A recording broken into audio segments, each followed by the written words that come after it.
কোনো মামলার বিষয়ে উনার যদি মনে হয় যে এটা করা যৌক্তিক, তাহলে উনি ইনভেস্টিগেশন যে অফিসার আছে সেই ইনভেস্টিগেশন অফিসারকে বলতে পারে যে তোমার মামলার তদন্তের ব্যাপারে একটা প্রিলিমিনারি প্রাথমিক রিপোর্ট দাও। আজকে আমাদের কাউন্সিল অফ অ্যাডভাইজারের মিটিং ছিল, সেই মিটিংয়ের ব্যাপারে কিছু গুরুত্বপূর্ণ সিদ্ধান্ত হয়েছে। একটা সিদ্ধান্ত উনি অলরেডি প্রেস স্টেটমেন্টের মাধ্যমে জানিয়ে দিয়েছেন, এটা হচ্ছে জুলাই গণ অভ্যুত্থানের সেলিব্রেশন সংক্রান্ত। এটা অলরেডি উনি প্রেস স্টেটমেন্ট দিয়ে জানিয়ে দিয়েছেন, এটার ব্যাপারে আমি কিছু বলছি না। আজকে আমাদের একটা খুব গুরুত্বপূর্ণ ফৌজদারি কার্যবিধির একটা সংশোধন হয়েছে। আপনারা জানেন আমাদের সরকারের আমলে কিছু জিনিস নিয়ে আমরা নিজেরাই খুব বিব্রত, আমরা এগুলি অ্যাড্রেস করার চেষ্টা করি। তার মধ্যে একটা হচ্ছে ভুয়া এবং মিথ্যা মামলা করা, আরটা হচ্ছে মিথ্যা মামলা করে মানে মামলা ঘটনাটা হয়তো সত্যি, কিন্তু অনেক ব্যক্তিকে সেই মামলায় আসামি করে আপনার এক ধরনের মামলা বাণিজ্য করা। তো সেটার থেকে পরিত্রাণ পাওয়ার জন্য আমরা বহুবার চিন্তা করেছি, বহু কিছু চিন্তা করেছি।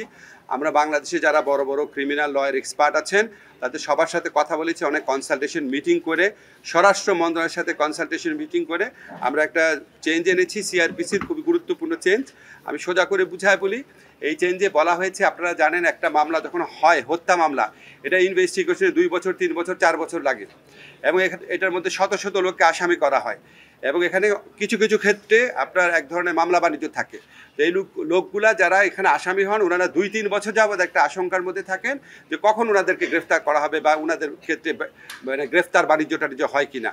সেটা থেকে পরিত্রাণ পাওয়ার জন্য আমরা একটা নতুন বিধান করেছি। সিআরপিসিতে 173A নতুন বিধান যুক্ত করা হয়েছে। এই নতুন বিধানে বলা হয়েছে পুলিশ কমিশনার, এসপি বা এসপি পদমর্যাদার, কোনো জেলার এসপি পদমর্যাদার কোনো পুলিশ কর্মকর্তা উনার নিয়ন্ত্রণাধীন বা এখতিয়ারাধীন কোনো বিষয়ে বা কোনো মামলার বিষয়ে উনার যদি মনে হয় যে এটা করা যৌক্তিক, তাহলে উনি ইনভেস্টিগেশন যে অফিসার আছে সেই ইনভেস্টিগেশন অফিসারকে বলতে পারে যে তোমার মামলার তদন্তের ব্যাপারে একটা প্রিলিমিনারি প্রাথমিক রিপোর্ট দাও। তদন্ত করে এখন পর্যন্ত কী তথ্য পেয়েছো এটা প্রাথমিক রিপোর্ট দাও। সেই প্রাথমিক রিপোর্টটা যখন ইনভেস্টিগেশন অফিসার প্রিপেয়ার করবে, করার পর আমাদের যে এসপি সাহেব আছেন বা পুলিশ কমিশনার আছেন তারা ইনভেস্টিগেশন অফিসারকে বলবে এই প্রাথমিক রিপোর্ট বা প্রিলিমিনারি রিপোর্টটা, ইনভেস্টিগেশন রিপোর্ট, এটা ম্যাজিস্ট্রেটের কাছে জমা দাও। ম্যাজিস্ট্রেটের কাছে জমা দেওয়ার পর ম্যাজিস্ট্রেটের কাছে যদি মনে হয় যে এই মামলার মধ্যে 100 জন লোককে আসামি করা হয়েছে, তার মধ্যে 90 জনের ব্যাপারে কোনো অভিযোগই আসলে নাই, কোনো 90 জনের বিষয়ে কোনো সাক্ষী নাই, কোনো এভিডেন্স নাই, কোনো ইনসাফিসিয়েন্ট এভিডেন্স, যা এভিডেন্স আছে সেটা ধর্তব্যের মধ্যে না, তাহলে উনি সাথে সাথে প্রি ট্রায়াল স্টেজেই ওই মামলা থেকে ওই আসামিদেরকে, যাদের বিষয় বা যাদের বিরুদ্ধে কোনো সাবস্ট্যান্টিভ বা সাফিসিয়েন্ট এভিডেন্স নাই, তাদেরকে ওই মামলা থেকে মুক্ত করে দিতে পারবেন।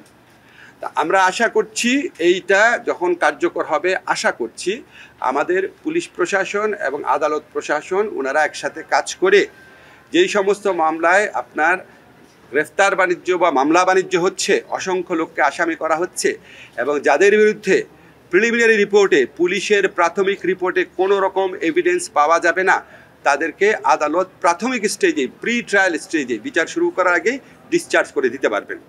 তো ডিসচার্জ করে দিলে ভুয়া মামলা বা মামলা বাণিজ্য থেকে অনেক লোক আশা করি রেহাই পাবেন। এবং এইটা মানে এটা না যে তদন্ত থেমে থাকবে, তদন্ত থেকে যাদের বিরুদ্ধে কোনো রকম সাবস্ট্যান্টিভ এভিডেন্স নাই তাদেরকে মুক্ত করে দেবেন, ডিসচার্জ করে দেবেন, বাকিদের বিষয়ে তদন্ত চলতে থাকবে।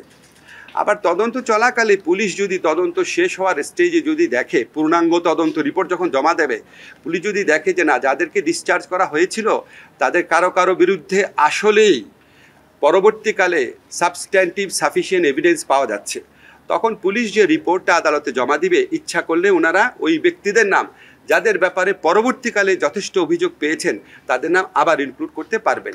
এই হচ্ছে আমাদের সংশোধনীটার বিষয়।